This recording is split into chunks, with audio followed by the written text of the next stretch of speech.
जय हिंद साथियों, यूपीएससी हिंदी में आप सभी का हार्दिक स्वागत है।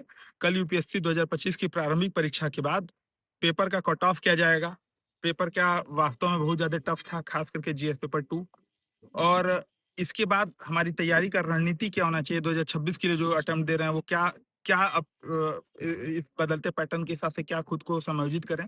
साथ ही साथ जिन बच्चों का प्रीलिम्स में अच्छा नंबर आ रहा है तो 2025 के लिए वो मेंस के लिए क्या करें, क्या मेंस के लिए अभी से लगना चाहिए। इन सब मुद्दों पर आज हम लोग इस वीडियो पे चर्चा करेंगे। साथ ही एक बहुत ही महत्वपूर्ण मुद्दा आ रहा है कि जो बदलता पैटर्न है उसमें कोचिंग संस्थानों की भूमिका क्या रही है, क्या यूपीएससी कोचिंग संस्थानों का पूरा वर्चस्व तोड़ने के लिए काम कर रही है। तो इन सब मुद्दों पे आज हम लोग इस वीडियो में चर्चा करेंगे।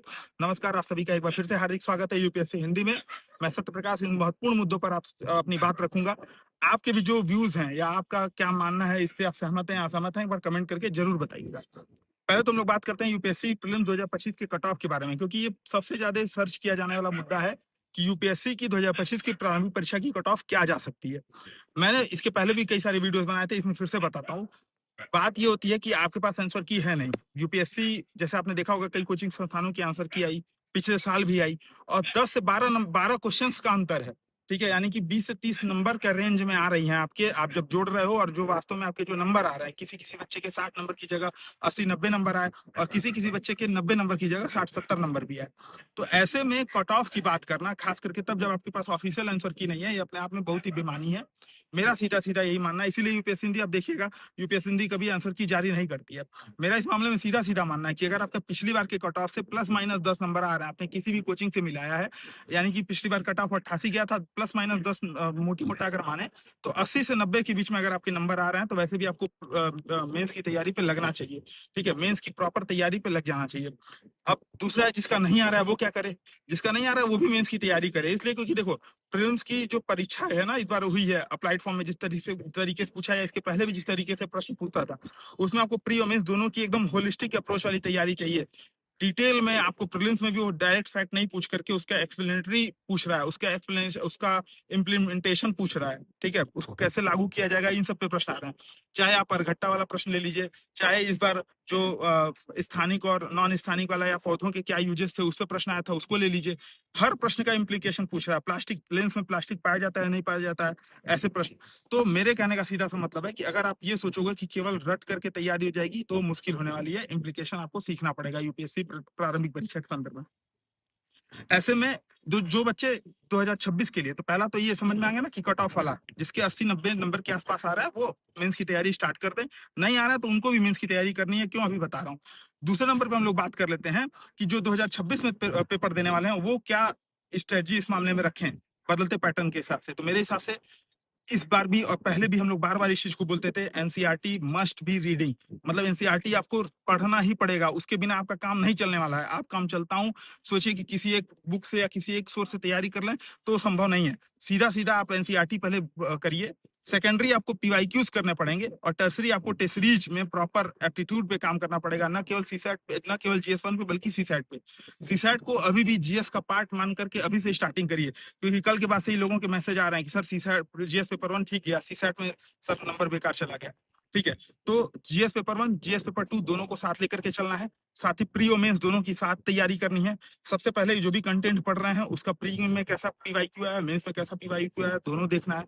प्रीवियस ईयर क्वेश्चन न केवल इसलिए जरूरी है कि आपको डायरेक्ट उससे प्रश्न आ सकते हैं, जैसे इस बार अरघट्टा वाला आया था या काशी की नर्तकी वाला आया था प्रश्न, बल्कि इसलिए भी आवश्यक है क्योंकि यूपीएससी की जो लैंग्वेज है वो आपके लिए महत्वपूर्ण है। तो ऐसे में टेस्ट सीरीज ज्वाइन करते समय उस टेस्ट सीरीज को वरीयता दीजिए जिसमें पीवाईक्यूज पे ज्यादा जोर है। जैसे यूपीएससी की जो टेस्ट सीरीज है, हम लोगों ने क्या किया, ना केवल यूपीएससी के बल्कि सीएपीएफ, एनडीए, सीडीएस, जितने भी अदर एग्जाम में यूपीएससी के, उनसे भी पीवाईक्यूज, बढ़िया बढ़िया पीवाईक्यूज खोज करके हम लोग रखते हैं अपने टेस्ट सीरीज में।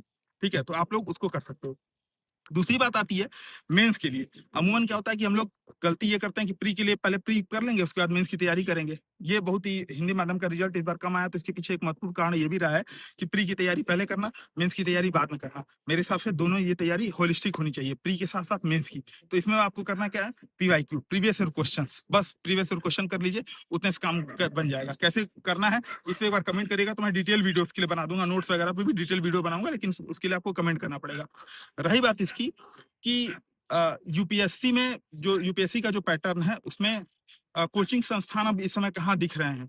ठीक है? जैसे लोग सोचते हैं कि मैं फलाने कोचिंग से कर लूँगा, तो मेरा सिलेक्शन हो जाना चाहिए। मैं ढिमाके कोचिंग का टेस्ट सीरीज कर लूँगा, मैं यूपीएससी की टेस्ट सीरीज कर लूँगा, तो मेरा हो जाना चाहिए। देखो, कोचिंग संस्थान आपके लिए एक सहयोगी हो सकते हैं, ठीक है? लेकिन अगर केवल कोचिंग संस्थान के भरोसे आप रहेंगे, तो सिलेक्शन आपको बाधा आएगी, ठीक है? खास करके जो अभी पुराने पैटर्न पे चलना है, ठीक है? हमारे जैसे जो कोचिंग संस्थान है, हम लोगों ने क्या किया, बदलते पैटर्न के हिसाब से लोगों को तुरंत चेंजेस लाए हैं। आप 2026 के हम लोग के जो पेपर है पिछले साल से स्टार्ट हैं। आप पेपर एक बार देखिएगा, वो पैटर्न हम लोगों ने पहले से, जो अभी इस समय पैटर्न पूछा है, बहुत पहले से इम्प्लीमेंटेशन हुआ है। तो आपको कोचिंग संस्थान या जिस भी कोचिंग से आप ले रहे हैं, तो आप उनसे एक बार जरूर ये देखिए कि वो प्रीवियस ईयर क्वेश्चंस को कितना महत्ता दे रहे हैं, न केवल फैक्ट के लिए बल्कि लैंग्वेज समझने के लिए। क्या उनके जो क्वेश्चंस हैं वो प्रीवियस ईयर क्वेश्चन की तरह पूछे जा रहे हैं, एनालिटिकल थिंकिंग डेवलप हो रही है।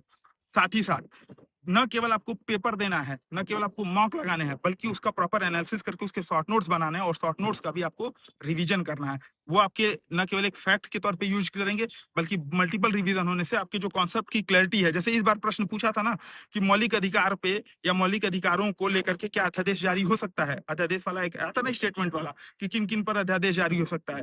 तो ये सारे प्रश्न आपको डायरेक्ट टू डायरेक्ट किसी बुक में नहीं मिलेंगे, ये कॉन्सेप्चुअल क्वेश्चन है।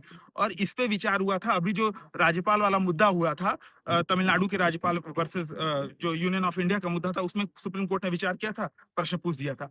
तो ऐसे चीजों के लिए किसी कोचिंग पे निर्भर ना रह करके एनालिटिकल थिंकिंग पे निर्भर रहना पड़ेगा, और उसके लिए आपको समय के साथ खुद के भरोसे रहते हुए प्रीवियस क्वेश्चन को बेस बना करके और मॉक वगैरह सॉल्व करते हुए तैयारी करनी पड़ेगी। तो कोचिंग के केवल भरोसे रह करके तैयारी नहीं हो सकती, कोचिंग आपको यहाँ पे सहयोग कर सकता है। तो आज का ये वीडियो हम लोग समाप्त करते हैं।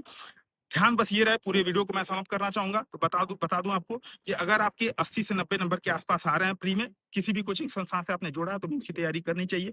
नहीं आना तब भी मेंस की तैयारी इसलिए भी करिए क्योंकि अभी आप प्री के लिए नहीं पढ़ोगे। तो मेंस की तैयारी सितंबर अगस्त में, 21 अगस्त से मेंस का पेपर है, तब तक ये मान करके कि आपका भी मेंस हो रहा है, एकदम प्रॉपर उसी डेडिकेशन से, उसी के साथ मेहनत करिए, अपना ऑप्शनल कंप्लीट करिए और लगे रहिए। मिलते हैं नेक्स्ट वीडियो में, तब तक के लिए जय हिंद।